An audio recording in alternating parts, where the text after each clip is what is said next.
ये दौर है वो दौर कि जिस दौर में लोगों जो हक़ पे मिले हैं वो गुनहगार लगे हैं। ओफो, क्या बात। 14 साल की उम्र का पहला शेर। और इसका मतलब ये था कि हर शख्स असीरे गम व अफ़कार लगे है। गम और अफ़कार में क़ैद आदमी, हर शख्स असीरे गम व अफ़कार लगे है। इस दौर में जीना बड़ा दुश्वार लगे है। फैली है फ़ज़ाओं में ये कि जहर की खुशबू, जिस फूल को छूता हूँ वही खार लगे है। देखिए 44 साल पुराना शेर आज भी सही साबित हो रहा है। अच्छा ये शेर हुआ, उसके बाद फिर मेरी एक और गज़ल बहुत मशहूर हुई, जी। वो ये कि पहले ये तय करो कि वफ़ादार कौन है। अरे साहब, बिल्कुल बिल्कुल। पहले ये तय करो कि वफ़ादार कौन है, फिर वक्त खुद बताएगा गद्दार कौन है। गद्दार कौन है। इसका एक और शेर था कि आओ के पढ़ लें गौर से तारीख़। 60,000 से ज़्यादा उलमा ने शहादतें दी जंग आज़ादी में, जिन्हें हमने बुला दिया। जी जी। आओ के पढ़ लें गौर से तारीख़ गुलसितां, ये देखना है साहिब किरदार कौन है। आप देख रहे हैं न्यूज़ ऑफ इंडिया 2। इस वक्त हम मौजूद है देश की राजधानी दिल्ली में इस्लामिक कल्चर सेंटर में, और आज आपको एक ऐसी शख्सियत से मिलवाने वाले हैं कि अक्सर आपने उनको सुना तो बहुत होगा, और आपने ही नहीं पूरी दुनिया ने और देश में उनके अल्फाजों के जादूगर, अल्फाजों के माहिर जो है माजिद देवबंदी साहब इस वक्त हमारे कैमरे के समक्ष हैं, हमारे रूबरू हैं। और बहुत बड़े बड़े मंत्रियों के, सांसदों के इंटरव्यू लिए हैं, लेकिन शब्दों का इस्तेमाल करना शब्दों के जादूगर के सामने मेरे लिए ख़ुद मुश्किल है। आइए उनसे बातचीत करते हैं। बहुत बहुत स्वागत है सर आपका हमारे इस चैनल पर। बहुत शुक्रिया। God bless you and your channel. बहुत शुक्रिया। कैसा महसूस होता है जब इतनी सारी ब्लेसिंग्स, इतने सारे फॉलोअर्स आपको महसूस करते हैं सर, देश भर में, दुनिया भर में? शुक्रिया, मेरी खुशनसीबी है। देखिए शायर तो लाखों हैं हिंदुस्तान में, लेकिन मुझे फ़ख्र है कि मेरी 44 साल 44 years I completed on the stage of Urdu. अल्हम्दुलिल्लाह 44 साल मुझे हो गए, लेकिन मुझे फ़ख्र है कि लोग मुझसे मोहब्बत करते हैं, मेरे अशार याद करते हैं, और अल्लामा इक़बाल के फ़िक्र और उनकी सोच के हवाले से लोग मुझे याद करते हैं। मुझे इस बात पर फ़ख्र है कि पूरी दुनिया में जो हमारे अकाबिरीन हैं, उलमाए कराम हैं, वो अल्लामा इक़बाल के शेर पढ़ते हैं तो मुझ गुनहगार के भी पढ़ते हैं। वो मौज़ूआती शायरी है। मेरा मकसद ये है कि मुशायरों में भी 44 साल हो गए, मैंने शराब पर, औरत के जिस्म पर, मैख़ाने पर, झूठ पर कोई शेर नहीं कहा। माशाल्लाह 10 किताबें हो गई।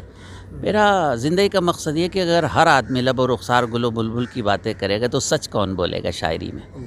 बहुत मेरा मकसद ये है कि हमारा जो समाज है इस्लाह माशरा के एतबार से शायरी की जाए, और ख़ास कर ये इधर 8-10 साल जो गुज़रे हैं और मौजूदा हालात हैं, ये हालात बहुत सख्त है, जहाँ सच बोलने की इजाज़त नहीं है, सच कहने की इजाज़त नहीं। आप अगर सच बोलेंगे तो ये होगा कि काट कर ज़बां मेरी कह रहा है ये ज़ालिम, अब तुझे इजाज़त है हाल दिल सुनाने की। लेकिन क्या अगर आपकी ज़बान पर पहरे हैं तो आप बोलेंगे नहीं? बोलना तो पड़ेगा। इसलिए अगर हर शख्स डर जाएगा तो सच बात कौन कहेगा? सच बात कौन कहेगा? हिंदुस्तान का मुल्क, हिंदुस्तान जैसा मुल्क हमें मिला। मैं कहता हूँ कि हमारे बड़ों ने अच्छे अमाल किए होंगे कि हम लोग हिंदुस्तान में पैदा हुए। ऐसा प्यारा मुल्क है। हमें कोशिश करनी चाहिए कि ये मुल्क फिर ऐसी मोहब्बत के माहौल का हो जाए, फ़िरक़ा परस्ती ख़त्म हो जाए, और हिंदू मुसलमान जिस मोहब्बत से रहते थे उसी मोहब्बत से रहें। मेरी शायरी भी, मेरी ज़िंदगी भी। मैं इंटरनेशनल सूफ़ी मिशन का फ़ाउंडर चेयरमैन हूँ। एक NGO है मीज़ान, उसका फ़ाउंडर सेक्रेटरी जनरल हूँ। मकसद यही है कि मोहब्बत की बात की जाए, दिलों को तोड़ा ना जाए, बल्कि मोहब्बतों के चिराग जलाए जाएँ। यही मेरी ज़िंदगी, यही मेरी शायरी। देखिए शायर तो खूबसूरत हैं ही, ख़यालात भी बहुत खूबसूरत हैं, दिल भी बहुत खूबसूरत है, और ये तमाम चीज़ें हम आप तक पहुंचाना चाहते हैं कि एक शायर। अच्छा सर, अपने पर्सनल बारे में थोड़ा सा हम, क्योंकि सर देखिए आपके अशार तो बहुत सारे लोग, करोड़ों लाखों लोगों ने सुना है, और सर अगर हम YouTube पर भी आपका कोई शेर अगर सर्च करते हैं तो मिलियंस बिलियंस के अंदर पाए जाते हैं। तो लेकिन सर क्या पर्सनली एक ज़िंदगी के बारे में बताएं सर। जब एक शुरुआती वक्त था, शुरुआती दौर था, तो कैसे सर शायराना ज़िंदगी कैसे जहन में आई कि शायरी करनी है ज़िंदगी में? मैंने पहला मुशायरा 1978 में पढ़ा, जब मैं 9वीं क्लास का तालिब इल्म था और उम्र थी 14 साल। अच्छा, 9th क्लास में। इट्स वेरी इंटरेस्टिंग जी। तो 14 साल की उम्र में पहला मुशायरा पढ़ा, और ताज्जुब आपको होगा जब मैं बताऊंगा कि मैंने 12 साल की उम्र में पहला शेर कह के अब्बा को सुनाया था आपने। अच्छा। अब्बा 100 किलोमीटर मेरठ, मुजफ्फरनगर, सहारनपुर, दिल्ली तक मुशायरे सुनने जाया करते थे। मैं भाइयों में सबसे छोटा था तो मैं उनके साथ जाया करता था। वहाँ से शायरी का शौक़ पैदा हुआ। अच्छा। तो 12 साल की उम्र में शेर कहा, जिसको अल्लाह पर भरोसा है वो कभी भी नहीं भटकता है।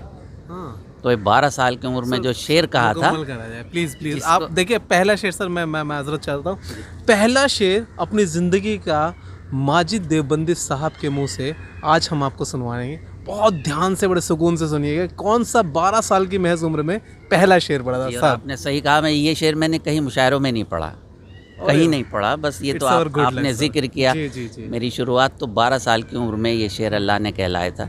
जिसको अल्लाह पर भरोसा है वो कभी भी नहीं भटकता है। आज तक मैं उसी नहज पर कायम हूँ, उसी सदा पर कायम हूँ। झूठ की बात नहीं करता, मैं मिल्लत की बात करता हूँ, मैं समाज की बात करता हूँ, मैं माशरे की बात करता हूँ। बहुत खूबसूरत। तो कोशिश यही है कि ज़िंदगी जब तक रहे किरदार और ईमान और सच के साथ सच्चाई का काम होता रहे। जी जी जी।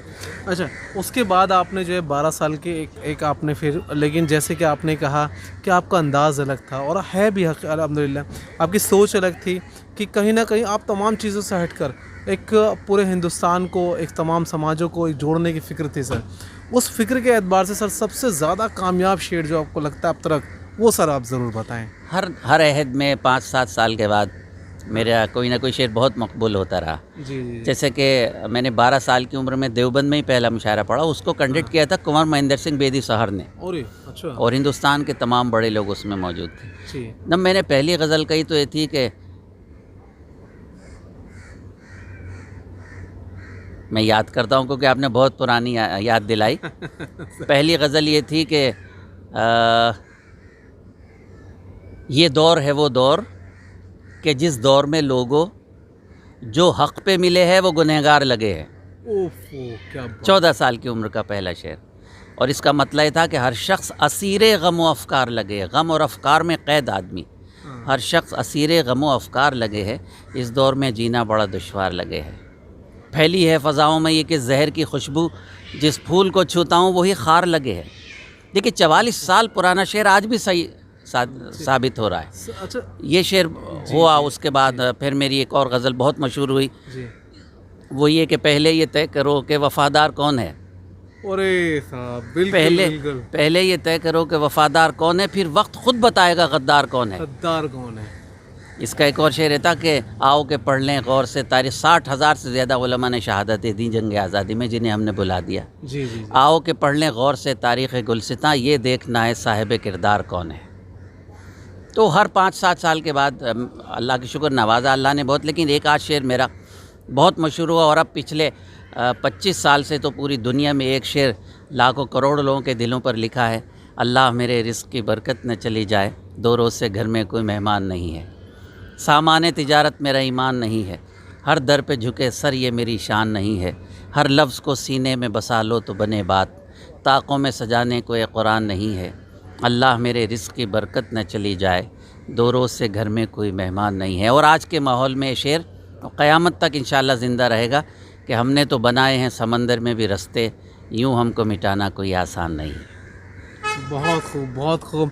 देखिए, आपने ये तमाम शेर बड़े बड़े नेताओं को अपने भाषण में इस्तेमाल करते हुए देखा होगा। कौम के हमने कई सारे प्रोग्राम आपको दिखाए, इंडियन बैकवर्ड कॉन्फ्रेंस के, अलग अलग समाजों के, कई सारे समुदाय के तमाम ये जो शेर पढ़े जाते हैं माजिद देवबंदी साहब के, आज उनको रूबरू करा रहे हैं। हमारी खुशनसीबी है आपने चैनल के माध्यम से, लेकिन आपकी ज़िम्मेदारी बनती है अब लाखों करोड़ों लोगों तक पहुँचाने की। लेकिन माजिद साहब, हमें मौका मिला है तो जाहिर सी बात है हम थोड़ा सा और आपका वक्त लेंगे। शुक्रिया जी।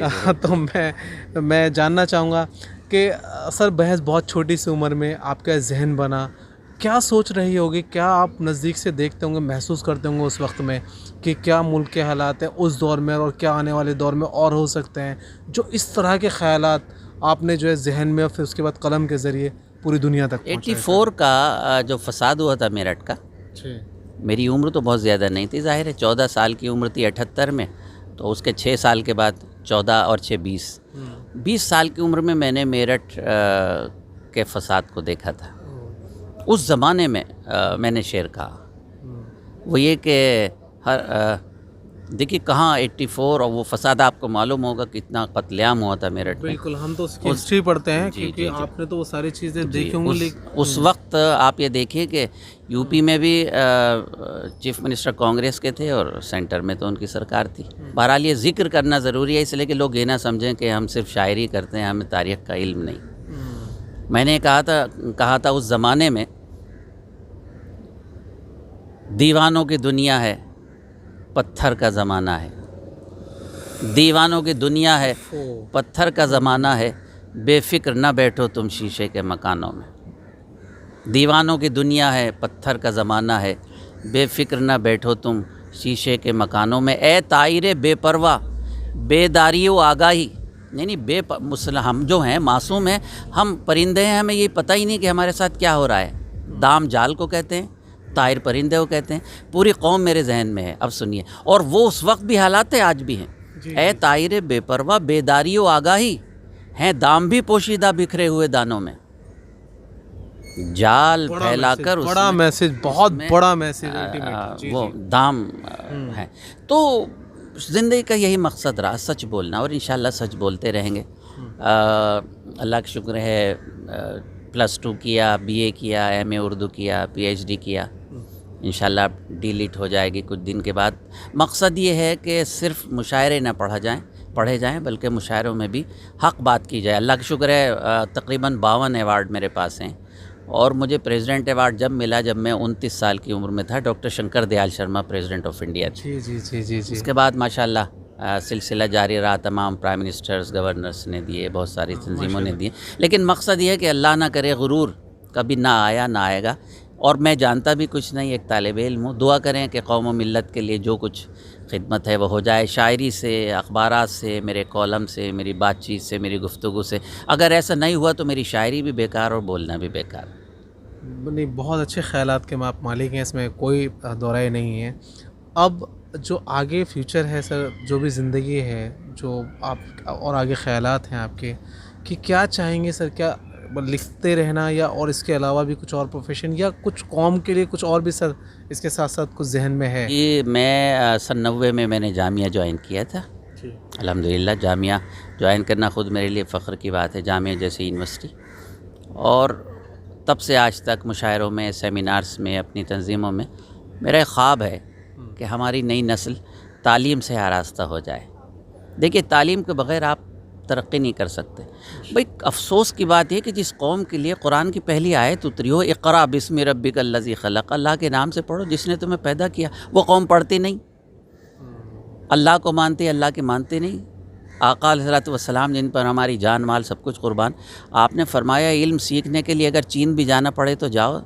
उसका मतलब ये नहीं था कि चीन जाओ, चीन जाना नामुमकिन था। बात ये कहनी थी आका को कि नामुमकिन हो तो भी तालीम हासिल करो।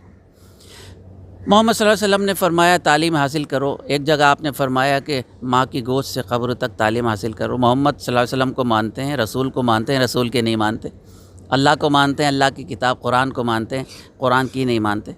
तो ये याद रहे कि जो आज हमारे साथ हो रहा है, मुझे कहने दीजिए, और ये लाखों लोग मेरी इस बात को नोट करें और मेरी इस बात को गिरा बांध लें अपनी ज़िंदगी में। वो ये कि जो हमारे नबियों के अकाबरीन सहाबा बुजुर्गान दीन के साथ हुआ, उसका 1000वां हिस्सा भी जुल्म आज हम पर नहीं हो रहा है। अंदाज़ा लगाइए। अभी से हम मतलब इतने परेशान हो गए। नहीं, परेशानी की ज़रूरत नहीं। हिकमत के साथ तालीम के लिए अपने बच्चों को पैदा करना है, उनका जहन बनाना है। याद रखिए, छीन ली जाती हैं अखलाक की कदरें उससे जब किसी कौम की किस्मत पे ज़वाल आता है। इल्म ना सीखना हमें ज़वाल की तरफ ले जाता है।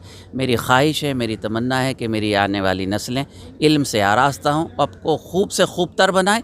अंधेरे वक्ती होते हैं, अंधेरे के बाद रोशनी होती है, फिर इंशाअल्लाह अच्छा माहौल होगा। लेकिन हमें तालीम हासिल करनी होगी और अपनी नस्ल को तालीम की सिर्फ यही नहीं कि माहौल बनाना है, बल्कि उनसे ये कहना है कि आप इस नियत से पढ़ें कि आप एक एक को पढ़ाएगा। यानी एक आदमी तालीम हासिल करके अगर एक को पढ़ाएगा तो करोड़ों तक जाएगी। और याद रखिए, इल्म हासिल करेंगे तभी हमारी कदर होगी, नहीं तो दुनिया में हमें कोई पूछने वाला नहीं। अच्छा, आखिर में हमारे जो है लाखों लोगों के लिए एक खूबसूरत शेर। ज़रूर, बहुत शुक्रिया। मैं आपको मुबारकबाद देता हूँ। आपसे पहली मुलाकात है मेरी, और ये नौजवान भी देख रहे होंगे, सारे बुज़ुर्ग भी देख रहे होंगे, हमारी बहनें भी देख रही होंगी। कोशिश कीजिएगा कि उन्हें है शौक़ अगर बिजलियाँ गिराने का, उन्हें है शौक़ अगर बिजलियाँ गिराने का, हमारा काम भी है आशियाँ बनाने का। सुना है आप हैं माहिर हवा चलाने में, हुनर न छोड़ेंगे हम भी दिए जलाने का। दिए जलाने का हुनर नहीं छोड़ना है। आपको तालीम हासिल करनी, मोहब्बत के चराग रोशन करने हैं, इल्म के चराग रोशन करने हैं, अखलाक फैलाना है, अपनी बच्चियों की हिफाजत करनी है। वो बच्चियाँ जो स्कूल यूनिवर्सिटी में जाती हैं, आपकी ज़िम्मेदारी है कि आप उनको ये ताकीद करें कि बेटे आपको मुस्तकबिल संवारना है। यूनिवर्सिटी में अच्छे बच्चे भी आते हैं, ख़राब भी होते हैं। मेरी 3 बेटियां हैं, तीनों जामिया में पढ़ रही हैं। मैंने उनको भी समझाया, और तमाम बेटियों को, लाखों जो बच्चे बच्चियां देख रहे हैं, उनको ये समझाना है कि अपने किरदार को संभाल के रखिए, इसलिए कि अगर किरदार ख़राब हो गया तो ज़िंदगी बेकार है। इल्म से ख़ुद को आरास्ता कीजिए और इंशाअल्लाह ताला कल और मुस्तकबिल आपका है। नफ़रत के अंधेरे ख़त्म हो जाएंगे। हिंदुस्तान उसी तरह मोहब्बत वाला मुल्क बनेगा जैसा था। हिंदुस्तान ज़िंदाबाद। बहुत बहुत शुक्रिया, बहुत बहुत शुक्रिया सर, बहुत बहुत शुक्रिया। तो ये माजिद देवबंदी साहब थे हमारे साथ। हम आपको लगातार उनको सुनवा रहे थे, उनके ख़्यालों से आरास्ता करा रहे थे। तमाम उन हमारी खोज रहती है कि हमारी तलाश रहती है कि जिन लोगों को आपने बहुत ज़्यादा शेरों के माध्यम से, शायरी के माध्यम से सुना है, कुछ नया अपने चैनल पर लाने की कोशिश रहती है। आज का ये इंटरव्यू हमारे लिए खुद एक बहुत बड़ा सरप्राइज़ है, और मैं उम्मीद करता हूँ कि जो भी इन इनकलाबी शेरों को सुनकर, जिन्होंने भी ये एक मोटिवेशनल शेर सुने हैं, ये लाइनें सुनी हैं, उनकी ज़िंदगी में बदलाव बहुत आया है और आगे भी आता रहेगा। इन्हीं तमाम जानकारियों के साथ मैं आपसे विदा लेता हूँ। आप बने रहिए हमारी न्यूज़ ऑफ इंडिया 2 के साथ।